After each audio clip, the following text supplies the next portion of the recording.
are gonna make hydrangea wreaths. So I'm really excited to make this project. I have been making wreaths for a long time, and if I can get my hands on something from nature that will dry well and I can turn it into a wreath, I'm doing it. I love wreaths. I like to hang them in my house, and I like to hang them on my front door. Now, this one here I probably made 3 years ago. It is a hydrangea wreath, and I had made this one in the fall. So the flowers are more brown and dried on it. Well, they're all dried because I made it 3 years ago. But when I did make it, the flowers were already starting to turn brown because it was a fall wreath and I wanted that, you know, brownish color. And then, I don't know, I had it hanging in my kitchen for a little bit, and then just recently I had it on the front door. And I'm like, you know what? I really need to make a new one that has a little more color and not so brown, a little more summery. So I've decided to make a new one. So this one I'm gonna actually probably just store in a bag down in the basement. And what I do is I just take my wreath hanger, which is right here.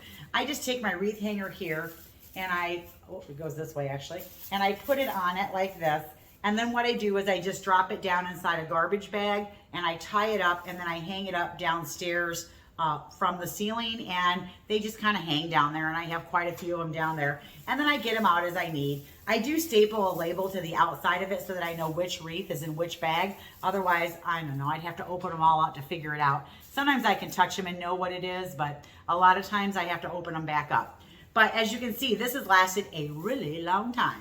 So, and it's still lasting. So I love doing them with hydrangeas. And so without further ado, let's go ahead and get started making our hydrangea wreath. Now, the first thing you have to do is you do have to have a source. So you have to have a source of hydrangeas. And I've used Annabelle's, I've used Incredibles, I think this is a Limelight, or it could be a Bobo, I'm not sure. It was planted like one of the first years that we moved into the shop, and I don't remember which one it is. It's out by the road, and I just picked from this one because I like the size of these blooms, and I can find big ones and little. If you want your wreath to be a little more pink, just wait till the flowers start to turn a little bit more pink, and then pick them then. So I did pick these fresh, and some of them I picked down a little bit lower, so I have multiple stems on here. And what I'm gonna do is I'm actually going to prep all of my hydrangeas first. So when I cut them, I did cut them into a bucket of water, as you saw, and I'm just gonna go and get the stems. And what I need to do next is pick all of the leaves off all the stems, because I don't want any of the leaves on any of these. And even these little ones up in here, I wanna pinch those off as well. And so that's what I'm gonna spend my time doing right now, is cleaning all of the hydrangeas. Now this stem is going to be longer than we want it to, but I'd rather have it long and then be able to cut it than to cut them short and then they're too short and then I render the hydrangea too small to use. So I'm going to go ahead and strip them all, put them back in the water as I'm going, and then I'll show you how to make a wreath. All right, as you can see, I have different sizes too. I have like, you know, this is like a medium. I have a small immature one that's kind of green where the flowers haven't opened. And look, I got great big ones too. And then I actually have some probably that are a little bit smaller too. So you want all the different sizes.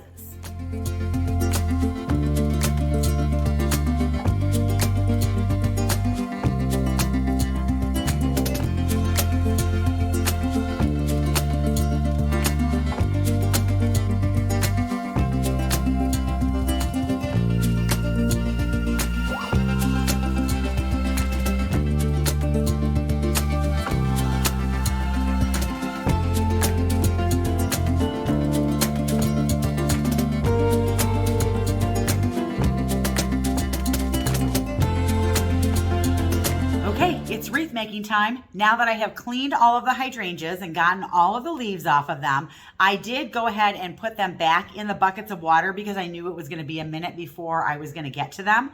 And usually what I do is I'll pull them out of the water, shake all the excess water off, and lay them next to me so that I can work on a pile at a time. And then when I get through that pile, I'll get some more out of the water and I'll just keep doing it that way. I want to keep them as fresh as I can, as long as I can. The other thing is, if it's really hot outside, this is really not a project that you want to do out in the heat and the humidity because your flowers will wilt. really fast out in those conditions. So it's going to be in the 90s today. I'm inside my house doing it at my dining room table. Okay, the first thing I'm going to do is I'm going to create a bundle with my hydrangeas. So I'm just going to grab hydrangeas, and I don't want all great big ones. I want mixed sizes. So see, I have a little one and I have kind of a bigger one and then a medium-sized one. And basically what I'm going to do is I'm just going to put my stems together like this. And I'm going to create this nice pretty little bundle just like this. Okay, so there's my bundle, and what I'm going to do is wherever that wreath was, the wire where I started it, I am going to be laying this down right here on my wreath ring, and then I'm going to take my paddle wire. So now I'm just going to wrap it around the stems, and as I'm doing this, I'm going to pull it nice and taut. And this is harder to do when the wreath is standing up. So I'm actually going to lay the wreath down and move the camera, because I don't make these like this. I make them laying down like this. So let's do it like I do it. Okay, here we go. Pull it nice and tight. And I do it like 2 or 3 times to make sure it's on there tight. And then what I do is I trim the stems, and then I make another bundle. So I get 3 more. And what I'm going to do is I'm going to cover the stems with the next bundle, okay, like this. See, I'm going to lay it on there. I'm going to hold it with my fingers, and then I'm going to take this wire. Come here, baby. And then I'm going to wrap it again, and I'm going to keep going, and I'm going to wrap it around these stems as well. Okay.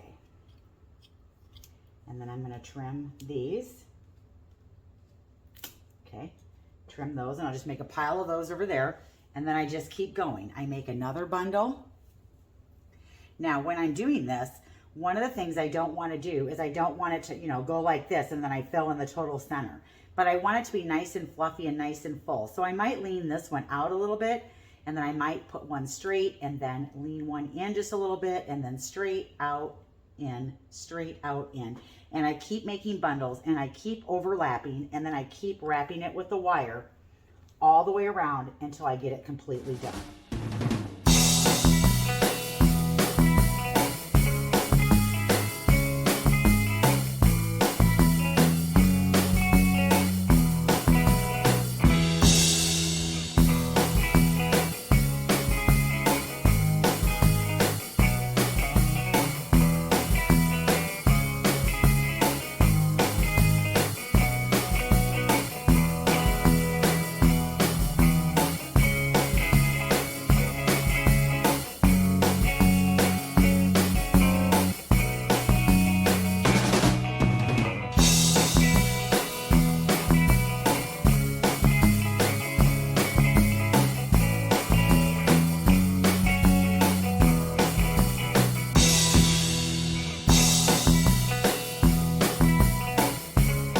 Okay, now you can see that I'm kind of at the end here where I can decide what I want to do here. So I can do a couple of things. I can not fill this in, and I can use maybe a piece of wide ribbon and use the ribbon to hang this, or I can continue to fill it in, or I can put another bow here and have it come down this way.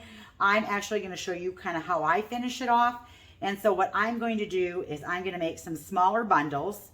Okay, and so I get the little smaller bundles like this. So I'm looking for some of the smaller ones, and I'm going to actually trim, and you saw in the video on these last 2 bundles, I trimmed before I put them in. So I've trimmed them here, you know, they're about, what do you think, about 1 inch long. And what I'm going to do is I'm still going to lay them in here, okay? And I'm still going to take my wire and I'm going to wrap it around. And as I'm doing it, I'm going to make sure that, you know, I weave it around the flowers so that I don't, and I might, you know, knock a few of them off, but that's okay. But I'm going to be a little more careful, and I'm still going to weave it in there. Okay, I still have a gap here, so again, I'm going to get another, and I'm looking for some of the smaller ones. And I might only put 2 in it, like this. And I'm going to, again, I'm going to cut the stems. And then what I'm going to do is I'm going to lift this one up. So I don't know if I can get closer here. I'm going to lift this one up, and see how I'm going to thread those through like that? Yeah, I'm going to thread them right through there, just like that. And then I'm going to take my wire, and I'm still going to wrap it through. And I still have, you know, I think I still have a hole right there. So this is where I might take another little bundle like this, and I still have, you know, a little bit longer on the stem so I can thread it through. So what I'm going to do is I'm going to thread it in there, and then I hold the stems with my thumb so I know where they are.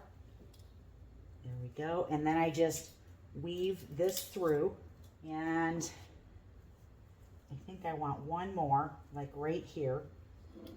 And I just put that stem in there, and then I just kind of weave this through the flowers like this. And I'm still going to pull it, because remember, these are going to shrink a little bit as they dry.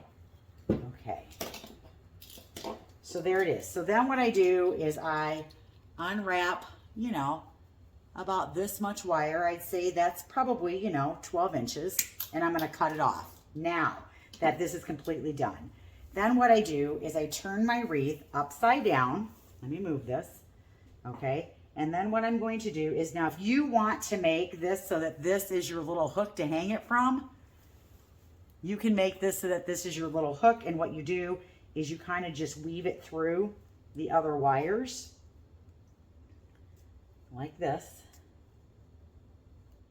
And then what I do is I just take the end of the string and I wrap it around the bottom like this.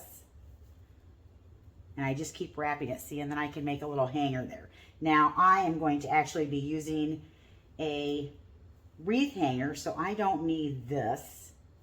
So I'm gonna make mine a little bit shorter. But what I do is I just keep weaving it through, and I don't need it that long. I cut it that long if I'm gonna make a hanger for it. All right, I'm just gonna weave it through the other wires. See, and I just keep weaving it through like this until I am out of wire, or I know I've got it secured in there really good. I'll just cut the end, and then I'll take the end and I'll tuck it in there so that I don't poke myself with it. Okay, then the last thing I've decided to do is the Russian sage that I cut. I am also going to be putting this in here as well. So I'm just kind of stuffing it in here, and I'm going to just kind of have it radiate from the top. Okay, I am just taking the tips here, so I'm not using this bottom piece, just the tip. And again, I might strip, you know, so I've got that much there. And again, I'm just going to tuck it, and I'm just going to kind of layer it. So I'm just tucking it in so it radiates down, and I'm just going to keep going. I'm just going to have it come down about this far right here. And then I'll put that on here. Okay. So far, I'm loving everything about this. All right. What do you guys think? Okay, so if you are a beginner wreath maker, one of the best things that you can do is actually hang your wreath up when you're done and continue to work on it, because then you can see, is it heavier here? Is it thinner there? When you're making your bundles, you want to try and make them all the same size. That way you have a nice even wreath when you're making it. Right up here like that. All right, and then see, I'm just looking to see if I have balance, and I like that with the purple. Right, I think this is done except for my bow. I'm going to hang it on my front door. And I've never put the Russian sage in the wreath before, so I'm hoping that it doesn't shed as it dries. I've dried it like in a vase and had it upright, and it totally dried, and it was great. But this will hold its color, and it'll just dry in place this color. It won't turn brown. The other one was brown because when I made it, the flowers were brown. And if I wanted this to be more pink, I could wait until the flowers start to change pink, and then I could do it. So I think this turned out great. I'm pretty happy with it, but that's how you make a wreath. Pretty easy to do. If you feel like you need to make one, go for it. I love making wreaths, and I like having different wreaths for different seasons. So this is going to be my summer wreath from now until I decide to switch out to fall decor, and I'm going to hang it on my front door. So let me go get my bow, and then I'll get it hung. And all right, check out the bow that Tina made for me. She made it in this beautiful green burlap ribbon. I think it turned out so well. I chose the green because I thought it complemented the wreath really well, and it doesn't take away from like the purples or the whites, and I can transition into fall with this one as well. So there is our wreath making video. I hope that this was helpful. I hope that you learned something, and maybe you want to go out and make a wreath. I am Michelle. I am in Northern Illinois, Zone 5. Please subscribe if you haven't done so. And if this was your first time here, welcome. I'm so glad that you came and you learned how to make a wreath. So keep on watching, keep on gardening, and we'll see you in the next video. Bye, everybody.